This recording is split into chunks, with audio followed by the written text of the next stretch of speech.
All right, welcome to another episode of Overnight Celebrity, where we are trying to make everybody a celebrity overnight. Will it happen? I don't know. I am joined here by Alex, aka Rama. Thank you. And today we are about to talk about some spiritual healing and esoteric information. Pretty much the state of the world and where I stand as far as my journey and my path and how long I've been here and what's my intention for being here on Earth and the woke nonsense of today. Awesome. So I've known Alex for about a year now. He is a big part of my book series that I wrote, Hostile Times. I haven't officially put that one into production yet, but he's in about 5 out of the 8 chapters here, so that's pretty exciting. So I might ask him a few questions about that. So what got you into my journey, spirituality? Or how did you get the name Rama? Rama.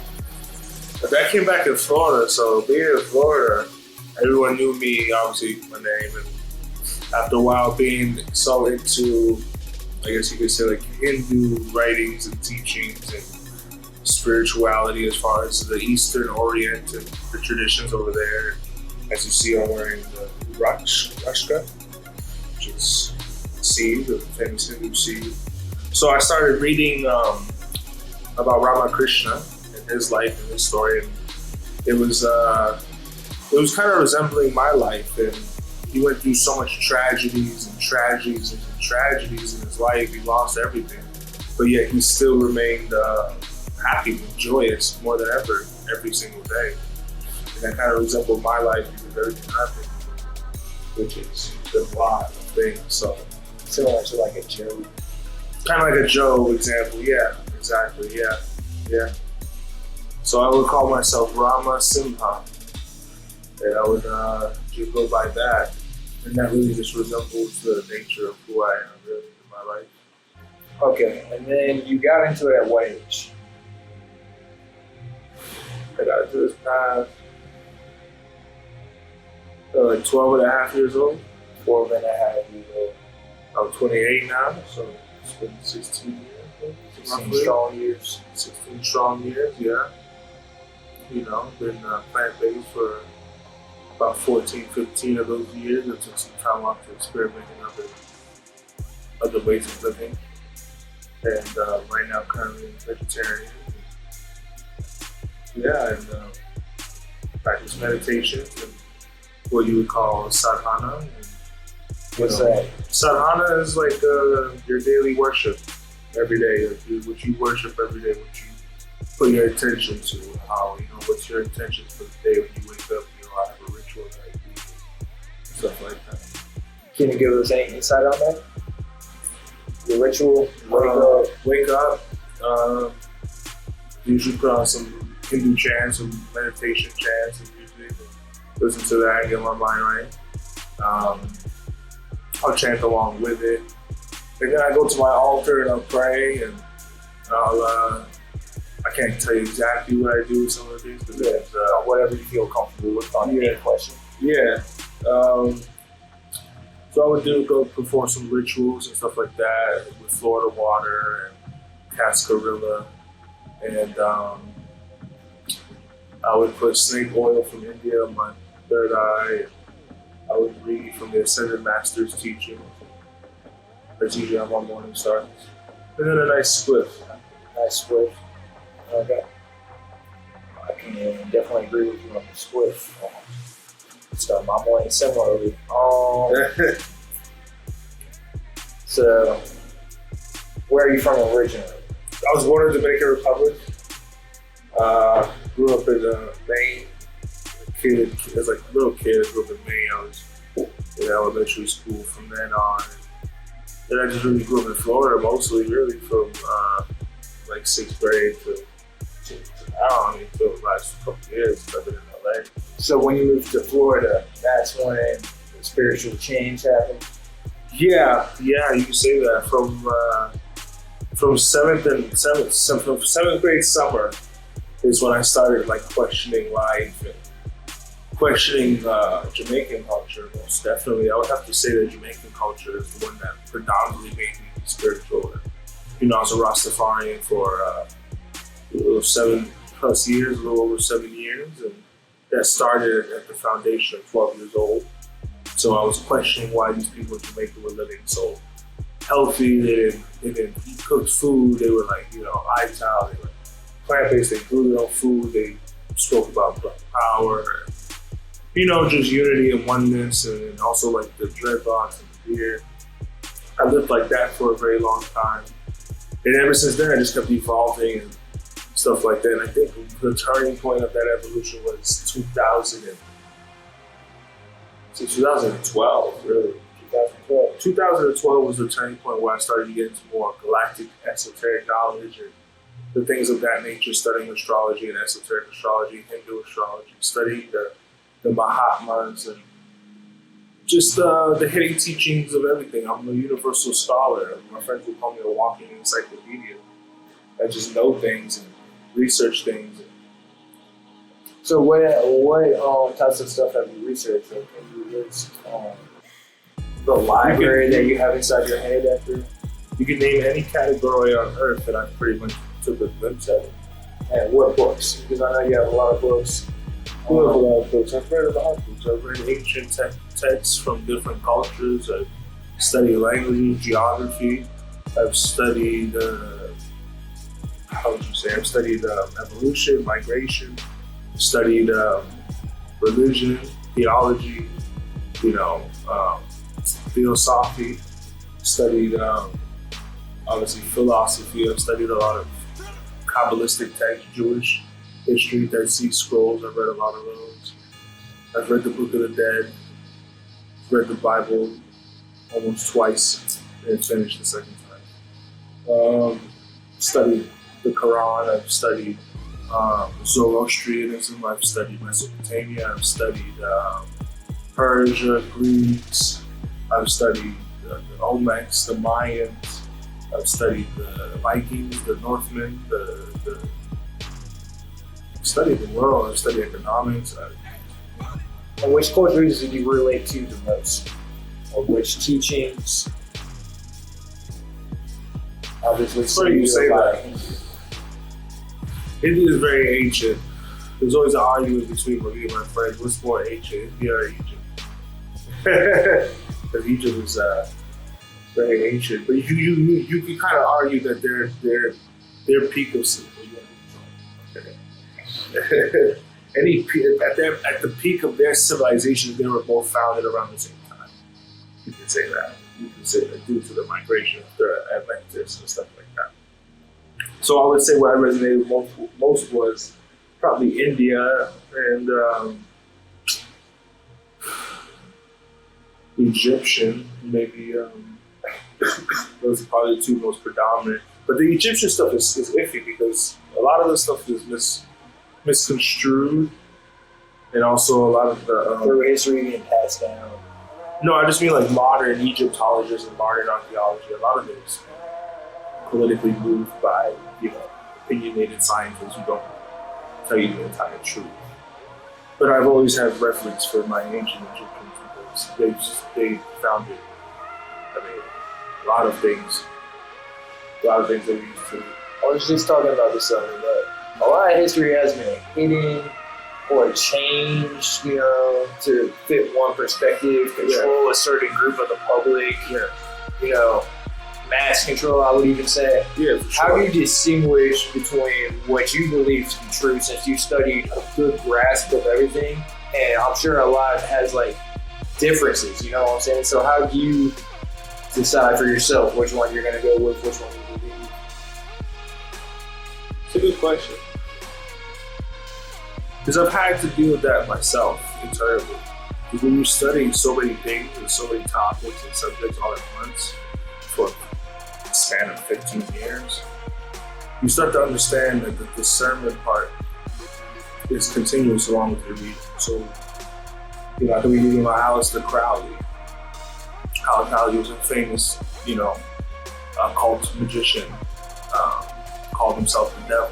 He did a lot of ritual things, a lot of orgasms, women, things in Hollywood back in the day. Could I say that that's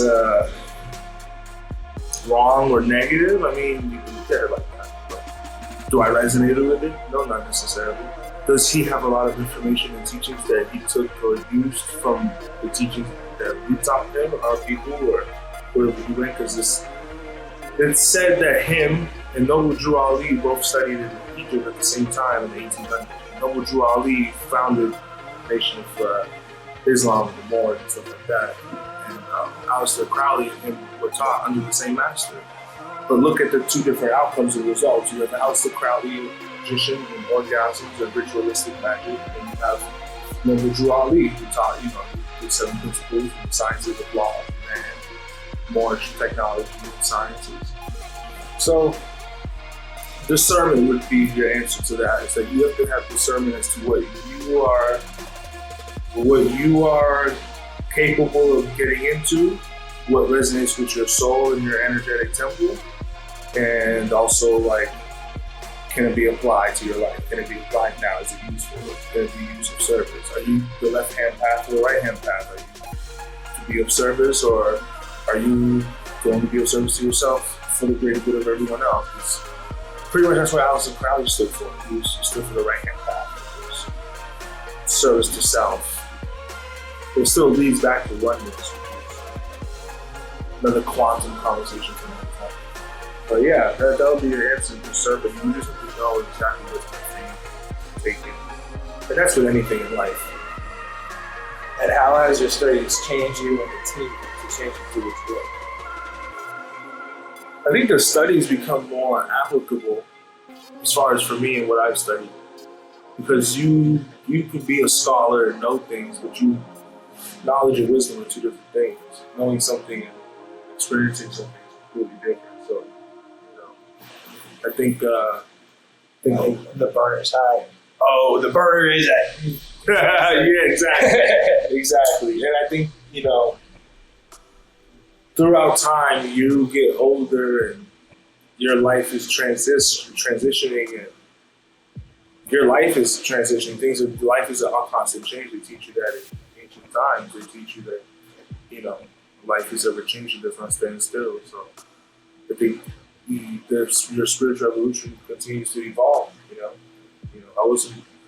I worshipped Haile Selassie, and he is who he is. There's no doubt about that. And I still stand with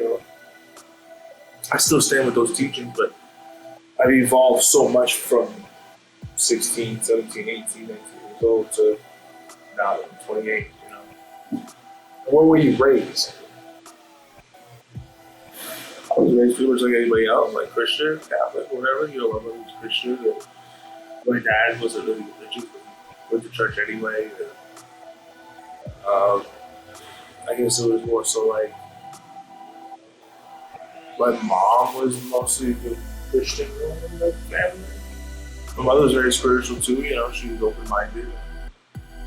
Yeah, that's pretty much how I was raised. But like I said, at 12 years old, I developed my own mind. I started questioning life and why we're here as human beings, and why am I here? Where am I from? Okay, so graduated high school. I never graduated high school. Never graduated high school. You're in Florida. You're out of high school. And you decided to start doing spiritual teachings, or what was the next step for you? Well, it started with just, working with a group of friends and going into the city and creating events for people to come and connect spiritually and do yoga and eat fruits and vegetables and cookouts, and to also feed the homeless once a month, eating food, and do a lot of different things. We didn't do it all the time, but we would have 3 or 4 events out the year, 2 or 3. And you were one of the main orchestrators of these? No, not at all. I wouldn't say that at all. I think I was me, Gavano, my good friend Gavano, shout out. Me, him, and Bree were probably the main forerunners, founders of the spiritual community, I feel like, in South Florida. There was little pockets of people doing individual things, but I think really we were the ones that started to really have the vision of Blue Earth and bringing people together and now you have a whole giant community of things going on in South Florida. You know, I know tons of people. I think there are 100 people from one to. And what is it like now? So, when was the last time you gone to one of those events? Well, what would you say the vibe? To be honest with you, my life is a little crazy. People have a weird perception of me. I'm a mystic. I don't go by the traditional things. I don't live by traditional things. I don't. Mystic by definition means. A mystic. What is a mystic?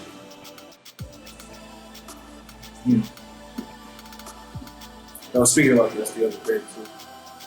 A mystic is anyone who takes the subtleties of life and turns them into fruit, spiritual fruit. You live by the spiritual fruit every day. And that's what's pushing you to be the truth seeker that I am.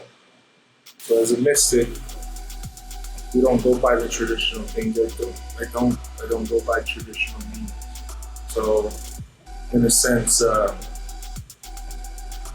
last time I connected with some of my people in Florida was 2020 was the last year when I was there. You know, I moved here in 2021.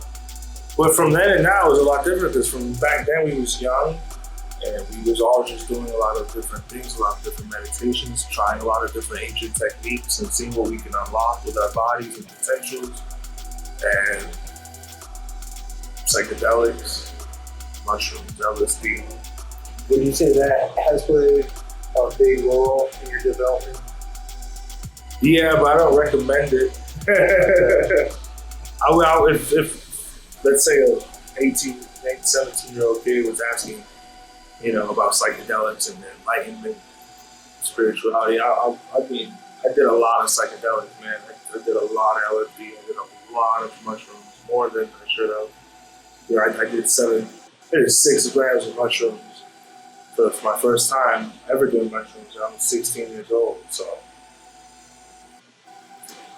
I think that is a very pivotal thing in my enlightenment for sure, because that's what helped me reach to the cosmos, you know, connecting with different, I don't want to get too crazy or too wild, but I'll say this, that you can contact and speak to different things in the universe, and they will most certainly speak back to you.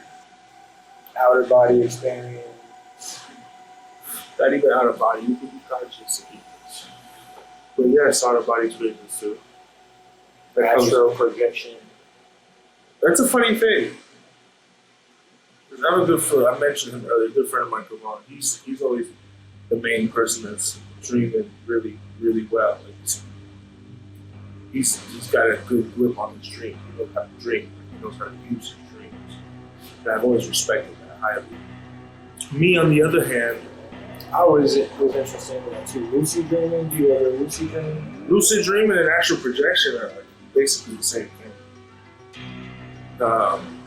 Astral, even what's it called? Sleep paralysis. That's the same thing too. It's just the threshold that you reach before you actually astral project. Because sometimes I have like this ability that I'm able to like, say I want to write a story, I could like close my eyes and just be playing out the story like it's a dream, but I'm still conscious, and then remember everything and then write it down after I finish writing it out. The brain. I mean, I would say like,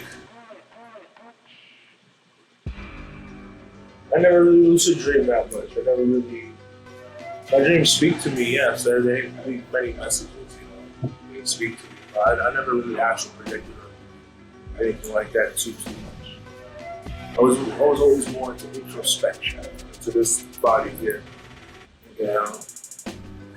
Tell us more about that. Introspection is being self-aware 100% of the time, every second of the day. Even if you don't fulfill the awareness, as long as you're aware of the awareness, that's all the awareness you need. And that right there brings an introspection into who you are all the time. It's like, you know, Bob Marley said when you smoke weed, it makes you judge yourself, makes you look at yourself, and start to think back on your actions and stuff like that. And that's a contemplation thing. It's, you know, it's a Hindu technique. You know, it's concentration and reflection, inner reflection, self-realization. You know, yeah. God, I'll be back in the Bob Marley's right up there for the thing. Sweet. Shout out Bob. So, now as far as your events and My healing. healings, yes. What takes place during those? Do you take donations? How is that all organized? I take donations because I don't want to charge anybody. You know, when I get to that point where I do need to start charging people, I will. But at this point in my life, I just want to be of service to others. And my healing is not like, you know, I don't heal people. There's not much English words to put into use for what I do because I learned it under my ayahuasca journey, which was 3 days long. And it's more like DNA arrangement, DNA energy moving. It's very intricate. It's a lot of mudras with the hands. It's a lot of swaying of the arms, a lot of Tai Chi energy, a lot of, you know, with crystals and the energy. I provide that to the people. And I don't ever claim to be like, oh, I can heal you or I can align your chakras and stuff like that. There are things that I do that are subtle that you will notice and that you may feel like, oh, this is what you did. And you can kind of say like, yeah, it is like, you know, what they call Reiki and stuff like that. But it's something that's originally from me, from my DNA, from my past self, multi-dimensional, multi-simultaneous self. And do you have specific stones that you pick out? Yeah, I have certain crystals that I use for people. I meditate with some ancient Hindu relics that I have, like a furba. I have a furba, and stuff like that. So, it's just a bunch of different original techniques of mine. And you know, my dream was to be a historian and to create like a X-Men type of school where I could like have all the gifted children focusing on their gifts and like really like tapping into who they are and like maximize their potential. And they don't have to just be studying stuff in America and all this stuff, you know, that they promote in public schools and stuff. So I want really like an X-Men type of school. And that's my dream. That's my biggest dream. I think about it every day. Also, yeah, I understand that. Also, last year, that would be very cool. We were talking about you writing a book, and you were talking about the book. I feel like you always bring up this one, so we gotta bring it up. No, very big book. He wrote it at what age did you write that at? Oh, you're talking about MΔGI Hall. Yes. Yeah, MΔGI Hall wrote Secret Teachings of All Ages at 27 years old and started 5 years prior. So he's one of my very big much influences, you know. His Philosophical Research Society is right here in Los Feliz. His library and everything there is open to the public on Fridays. Volunteer there and stuff like that. Yeah, man, MΔGI Hall literally broke down. That book about? Oh, yeah. He literally broke down every single topic of esoteric teachings for all the ancient Greek, Egyptian, Muslim, Kabbalistic, Jewish, you know, he broke down everything and connected it all. And I think it's like what you told me. It's like when you looked at the book, you were like, it's like as if a man tried to shoot off 2 wings on a fly with one bullet, but he only got 1 wing. That's how good that book was, right? Yeah. He only got 1 wing. So that to me is very important. Yeah, it was. So yeah, man, MΔGI Hall is definitely one of the most influential people of my time that I revere or look up to. Haile Selassie. The other wing out there still out there to get there. Alice Bailey, the Theosophical Society, obviously. I do like a lot of the teachings for the Rosicrucian, stuff like that.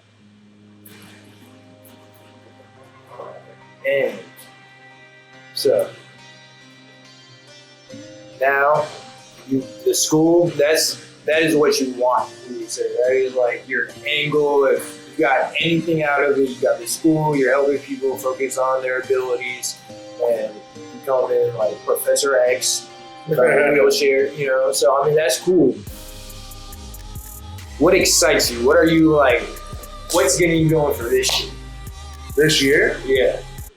Oh man, we mean for life. I guess we're going for life. Really, it's just the path that I'm on. Like, What's getting you up out of bed every morning? this path that I'm on, like knowing that I'm not really supposed to be here, but I'm here and I have a mission to do. And I'm here to initiate, be part of the initiation for the new earth and for this new age that we're going into. And for the times that our forefathers and ancient people spoke upon millennia ago. So, and obviously my fellow human beings keep me going. And we might work on a book because I know what's your I don't latest- know, man. I need to work like it's 58 BC. I need a writer from me. Like, come on. That's what I said. We can do that. Okay. But we might work on that book. So, in order to get to school, I always do. In order for you to make money is obviously having larger speaking sessions. Yeah, I want to hold Sell- seminars where I can speak about esoteric knowledge and writings and philosophy and mythology. You know, just really connect with everybody and where their minds are at. And let's engage in conversation. Let's, you know, because the spiritual community is not really like, it's very far out because it's like everyone's in their own type of spiritual process and time frame. So not everybody's gonna like click, clack, and not everybody's on the same page, which is okay. We don't need everybody on the same page. But we need to speak more. We need to have the conversation of, you know, we need to speak about Atlantis. We need to speak about the times that we're in. We need to speak about the stuff that even these archaeologists and stuff, these people that they're finding these things that obviously have to do with us and don't really make sense to them, but we understand certain things. We understand the art. We understand certain aspects of life, and we need to speak to each other more. Because So a wider network of communication. a wider network of communication of a spiritual community, I guess, with people who really come together from all over the world. Cool. I can see that being useful. Now, how are you using this now to make money? Are you focusing on a seminar? Right now, well, I do make potions and stuff like that, and I'm also focusing on seminars, getting my nonprofit going, the academy going, and Ancient Order of Sirius will be, you know, a very fond thing of mine, and that's what I'm going to do at my shop. I'm going to focus on that. We're going to create a society. A ritualistic society is going to be very much so like the secret society. To become a member, you have to take an initiation process and an exam and see where you're at. And also kind of like a ceremony. You're going to get, you know, you're going to get some teachings and some books that you need to read. And it's going to be like a secret society. Fraternity, like a fraternity in a sense, but not. I hate that word. I just hate the word fraternity. Yeah, because the word fraternity is like, I don't know, it comes with a negative connotation to people. They call a lot of Freemasonry. Yeah. So I really just want to be like, well, it's just a secret order. You know, we'll be teaching esoteric things and initiating others and helping each other build a community. You know, outreach and help, you know, the city. Try to really like elevate human life. Yeah. And anything else you think we should cover? You want to add? Man, about the social media. What is in is out, and what is out is in. What is up is down, what is down is up. This is the law. The snake will always eat itself. But, you know, we're at a time in life where there's so much happening so fast. There's so much distractions. And people are not really paying attention to the key things that they need to pay attention to, which is this, themselves, the body. People need to pay more attention to their inner soul, their workings, and how, why you're here. You can't just be here to make money and go to work, set up a fucking future for your kids, regular civilian life. That can't be just it. So I look forward to being able to bring forth this information and to be normal with it, and to be myself with it, because a lot of people are afraid to be themselves. A lot of people are afraid to be the wizard that they are, the magician that they are, the witch that they are. Like to be themselves. Yes. And then is there any way we can reach them? Well, you can reach me on Instagram, Saint La Rosa. Saint La Rosa. LAROSA, Saint, SAINT. I would say my other page, but it's kind of under construction. I'm still working on the nonprofit paperwork. Well, when he gets that done, we'll link that one at the bottom as well. Yeah, we'll put that out there. And whoever's watching, whoever does watch, you just say that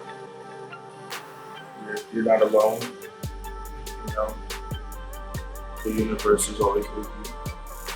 And we're gonna have more from Alex, aka Rama, aka. I want to keep going, but We're gonna get Mitch out of the way. But Mitch, thank you for come here real joining quick. me. No, we're gonna have a whole segment with both of y'all in here. Oh shit! We're gonna Okay. switch out right now. So y'all gonna get to see. Okay. So thank you. Thank you. Appreciate that. Appreciate